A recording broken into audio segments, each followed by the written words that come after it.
గుంభనంగా మౌనం వహించాలని నిర్ణయం తీసుకున్న పరిస్థితి కనిపిస్తోంది. అదే ప్రస్తుతం తాజాగా చూసుకుంటున్నప్పుడు చాలామంది జన సైనికుల్లో తీవ్రమైన అసహనం, అసంతృప్తి పెల్లుబికిపోతున్న పరిస్థితి కూడా చూస్తూ ఉన్నాం.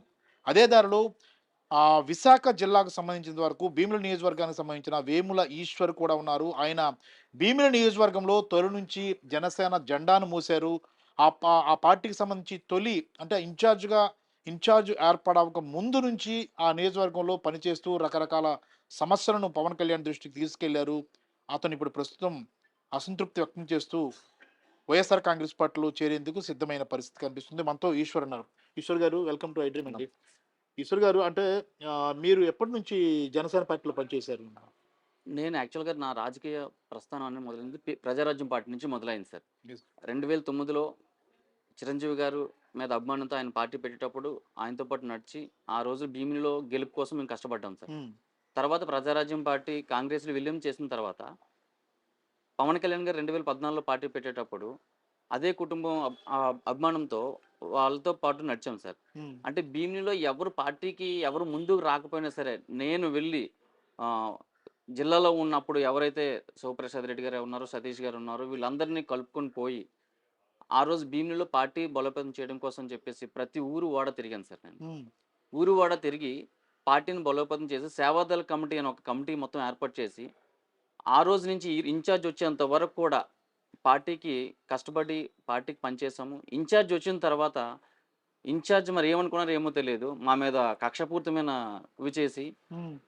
పార్టీని ఒక విధంగా నిర్వీర్యం చేశారు సార్. అంతేనా? ఆ! అంటే మీరుండేటప్పుడు చాలా కీలకమైన సమస్యలను పవన్ కళ్యాణ్ దృష్టికి తీసుకెళ్లారు గదా! ఎలాంటి సమస్యలు తీసుకెళ్లారు? ముఖ్యంగా మేము తీసుకెళ్ళిందేంటంటే, అక్కడ దివీస్ వలన అన్నవరం అనే గ్రామం ఉంది సార్. హ్మ్. అన్నవరం గ్రామం మొత్తం దివీస్ వలన పొల్యూషన్ చాలా హ్మ్. ఎక్కువైపోయి, చాలా జబ్బులొచ్చి చనిపోతున్నారక్కడ. హ్మ్. అంటే ఎలాంటి జబ్బులంటే, వాళ్ళకి ఏం జబ్బొస్తుందో కూడా తెలీదు. కొంతమంది కిడ్నీ ఫెయిల్ అయిపోతుంది, హార్ట్ ఫెయిల్ అయిపోతుంది. డిఫరెంట్ డిఫరెంట్ అంటే, వాళ్ళున్న బాడీలో ఉన్న ప్రతి పార్ట్ కూడా పాడైపోయి చచ్చిపోతున్నారు.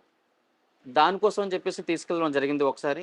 ఇంకొకసారి ఏమంటే, అక్కడ జ్యూట్ మిల్ సమస్య మెయిన్ సమస్య ఉంది సార్. హ్మ్. జ్యూట్ మిల్ సమస్య కూడా వెళ్లి తీసుకెళ్ళడం జరిగింది. హ్మ్. తీసుకువెళ్తే పవన్ కళ్యాణ్ గారు కూడా వచ్చారు. హ్మ్. అక్కడ వచ్చి డ్యూటీ మిల్‌ని సందర్శించారు. హ్మ్. సందర్శించాక దానికోసం మళ్ళా గవర్నమెంట్ అప్పుడు టీడీపీ గవర్నమెంట్ ఫార్మ్ చేశారు 2 చేసి. అవును. అప్పుడు కూడా ఏం పట్టించుకోలేదు. ఓకే. కానీ అది రీసెంట్‌గా అవంతి గారు దీంతో ఆ డ్యూటీ మిల్ సమస్య కూడా ఇదయింది సార్ అంటే వైఎస్ఆర్‌సీపీ మీకు గవర్నమెంట్‌లో. మీకు ప్రత్యక్షంగా పవన్ కళ్యాణ్ గుర్తించిన సందర్భం ఉందా? ఈశ్వర్ అనే వ్యక్తి పార్టీ కోసం పనిచేస్తున్నారని గుర్తించిన సందర్భాలేమైనా ఉన్నాయా? ఉన్నాయి సార్. ఆయన భీమిలిలో బహిరంగ సభ పెట్టేటప్పుడు స్వయంగా నా భుజం మీద చెయ్యేసి, ఈశ్వర్ రెడ్డి మొట్టమొదటి జెండా కట్టిన వ్యక్తి భీమిలి నియోజకవర్గంలో. సో, ఈయన మీద కేసులు కూడా ఉన్నాయి. నేను అండగా ఉంటానని కూడా చెప్పిన రోజులున్నాయి సార్. భీమిలిలో ఈశ్వరరెడ్డి మొదటి జెండా కట్టినవాడు. ఎవరు జెండా కట్టడానికి ఆలోచిస్తున్న టైంలో ఈశ్వరరెడ్డి కూర్చోబెట్టి జెండా ఎగరేస్తాం, జనసేన జెండా ఎగరేస్తాం మా ఈశ్వరరెడ్డికి మనస్ఫూర్తిగా ధన్యవాదాలు తెలుపుతున్నాను. రైట్. అంటే మీరు పార్టీ కోసం పనిచేశారు. కేసులు ఇప్పటికున్నాయి. చాలా దూకుడుగా వెళ్లారు. పార్టీని ఎలాగైనా గెలిపించాలి. పవన్ కళ్యాణ్ ముఖ్యమంత్రి కావాలనే ధ్యేయంతో పనిచేశారు. కానీ అంతే సార్. ఇప్పుడు పరిస్థితులు మీరు చూస్తున్నప్పుడు మీకెందుకు అసంతృప్తి వ్యక్తమవుతుంది? అంటే పవన్ కళ్యాణ్ మీకు చెప్పింది ఒకటి, ఆయన చేసింది ఒకటి అని భావిస్తున్నారా? అవును సార్. యాక్చువల్‌గా పవన్ కళ్యాణ్ గారు 7 సిద్ధాంతాలు మంచి సిద్ధాంతాలు పెట్టారు సార్. ఆ 7 సిద్ధాంతాలు వేరే ఏ పార్టీ కూడా చేయలేవు వెళ్తే. హ్మ్. ఎందుకంటే వాళ్ళతో కొలాబరేట్ చేస్తే గతంలో చూసాను సార్ 2014లో టీడీపీకి మద్దతిస్తే హ్మ్. మద్దతిచ్చినంత వరకు బానే ఉంది. గెలిచిన తర్వాత చాలా హీనంగా మాట్లాడారు సార్. పవన్ కళ్యాణ్ గారిని గాని, లేదంటే కిందనున్న క్యాడర్ అంతని కూడా. అవును. అంటే గ్రామ స్థాయి నుంచి జిల్లా స్థాయి నుంచి స్టేట్ లెవెల్‌లో కూడా ఆ నాయకులు ప్రతి జన సైనికుడిని అలాగే అధ్యక్షుల వారిని కూడా అవును. చాలా దారుణంగా మాట్లాడి చాలా టీడీపీ వాళ్ళు. అవమానించారు. టీడీపీ. యెస్. టీడీపీ వాళ్ళు అవమానించి హ్మ్. పవన్ కళ్యాణ్ వల్ల మేము గెలవలేదు. ఒక సినిమా యాక్టర్ వల్ల మేము గెలవలేదు.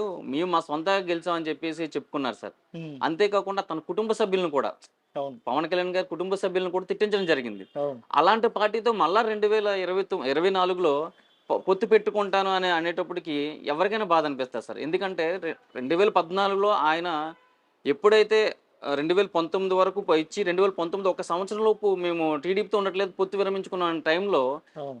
స్థానికంగా ఉన్న జన సైనికులందరి మీద కేసులు పెట్టి, వాళ్ళు బెదిరించి, కొట్టి చాలా చేశారు సార్. అవన్నీ నేను ఫేస్ చేశాను టీడీపీ హయాంలో. టీడీపీ హయాంలో. ఓకే. ఇప్పుడు మళ్ళా అలాంటి క్యాడర్‌తో మళ్ళా కలిసి పని చేయాలంటే చాలా అంటే అది ఏ విధంగా పద్ధతి కాదు సార్. అలా పని చేయలేం కూడా సార్. యెస్. అంటే ఒక ఈశ్వర్ అనే వ్యక్తి మీద ఒక సుమారుగా 4, 5 కేసుల వరకు పెట్టారు సార్. మీరు అక్కడ అంటే జనసేన తరపున పోరాడిన రకరకాల సమస్యలు పోరాడే విషయంలో తెలుగుదేశం ప్రభుత్వంలోనే కేసులు నమోదు చేసిన అవును పరిస్థితి ఉంది. అవును సార్. ఇప్పుడు అదే తెలుగుదేశం ప్రభుత్వం మళ్ళీ కలవాలని జనసేన ముందుకెళ్తుంది. అవును అంటే సార్. మీలాంటి వ్యక్తులు ఎంతమంది, అంటే ఎంతమందిలో ఇలాంటి అభిప్రాయం ఉంది? అంటే మాకు ఇది చాలా తప్పు చేస్తున్నారు పవన్ కళ్యాణ్ అనే భావన ఎంతమందిలో ఉంటుంది? అంటే నాకు తెలిసి 70% అందరూ అలాగే ఉన్నారు సార్ హ్మ్. పార్టీలో. హ్మ్. బయట చెప్పుకోలేకపోతున్నారు. వాళ్ళకి ప్రాపర్‌గా అంటే చెప్పుకునే వేదిక దొరకట్లేదు. లేదంటే అక్కడ ఉన్న స్థానికంగా ఉన్న నాయకులు ఒక ఇదితో మళ్ళా ఇదవుతున్నారు. ఇంకోటంటే పవన్ కళ్యాణ్ గారికి మరి ఎందుకు అలా చేస్తున్నారో ఎవరికీ అర్థం కావట్లేదు సార్. హ్మ్. ఆయనకేంటంటే పసుపు కామెర్లు వచ్చాయి సార్. అందరికి పచ్చ కామెర్లు వస్తే పచ్చ కామెర్లు వస్తున్నాయి. ఈయనకి పసుపు కామెర్లు వచ్చాయి సార్. అంతేనా?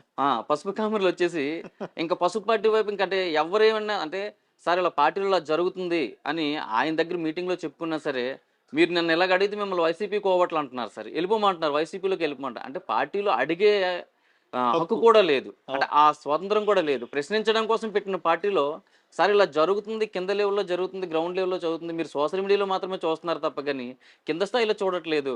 ఆ కింద స్థాయిలో చూసి ఇలా జరుగుతుంది సార్, పార్టీకి ఇలాగ అన్యాయం జరుగుతుందంటే మీరు వైసీపీకి పోవట్లు అంటున్నారు సార్.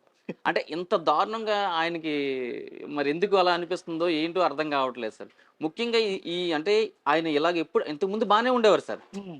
2019 వరకు బానే ఉండరు. కొంచెం అంటే కార్యకర్తలు పట్టించుకోవడం, వాళ్ళు జన సైనికులు ఎవరైనా వెళ్ళినా సరే, ఏంటి మీ సమస్యలేంటి చెప్పడం అనే ఉద్దేశంతో మాట్లాడేవారు సార్. హ్మ్. ఎప్పుడైతే నాదెండ్ల మనోహర్ గారు వచ్చారో, ఆ రోజు నుంచి ఈ రోజు వరకు పార్టీలో ఉన్న జన సైనికుల్ని ఎవరిని పట్టించుకోవట్లేదు సార్. ఓకే. అంటే లీడర్‌లను కూడా పట్టించుకోవట్లేదు సార్. ఒక జిల్లా స్థాయి లీడర్‌లను కూడా పట్టించుకోవట్లేదు సార్.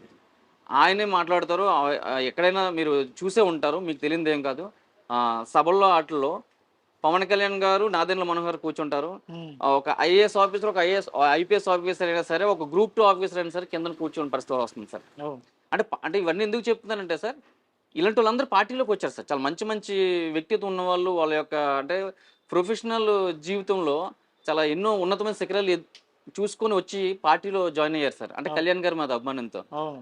అలాంటి వాళ్ళందరూ కూడా ఈరోజు పార్టీని వీడి వెళ్ళిపోతున్నారు సార్. యెస్. యెస్. అంటే దానికి కారణం ఏంటనేది పవన్ కళ్యాణ్ ఏ రోజైనా మరి ఆయన అంతర్మతం చేసుకున్నారో లేదో తెలీదు. మరి ఎందుకు అవుతుందో కూడా అంటే అది కూడా చేయలేని పరిస్థితిలో పవన్ కళ్యాణ్ గారు ఉన్నారు సార్. అంటే అలాగా ఆయన్ని నిర్వీర్యం చేసేసారు సార్.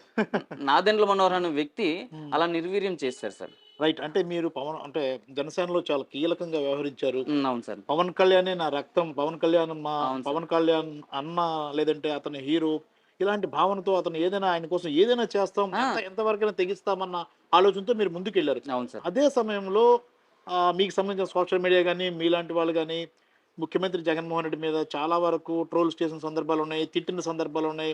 ఇప్పుడు ఏమనిపిస్తుంది? ఇప్పుడు రియాలిటీకొచ్చిన తర్వాత రియలైజ్ అవుతున్నారా? అనవసరంగా జగన్మోహన్ రెడ్డి అని అనుకుంటున్నారా ఆ! మీరేమైనా? నిజంగా రియలైజ్ అవుతున్నాం సార్. హ్మ్. ఎందుకంటే మేము నేను నవంబర్ 16థ్ పార్టీలో జాయిన్ అయ్యాను సార్. హ్మ్.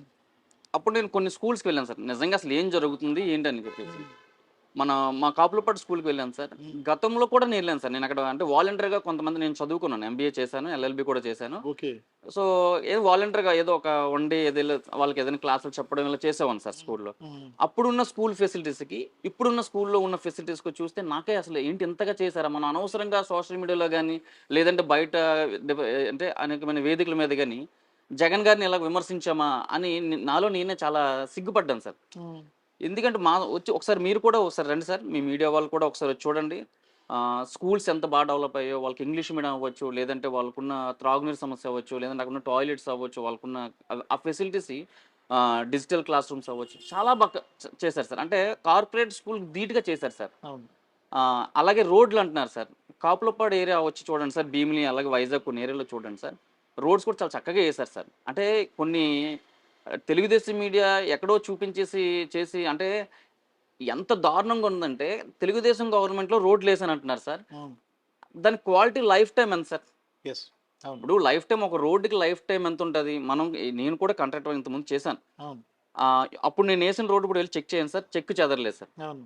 ఎందుకంటే నాకు ఒక క్యారెక్టర్ ఉంది. అవును. అంటే నేను ప్రజలకి నేను ఏదో చేస్తే మంచిగా క్వాలిటీగా చేయాలని.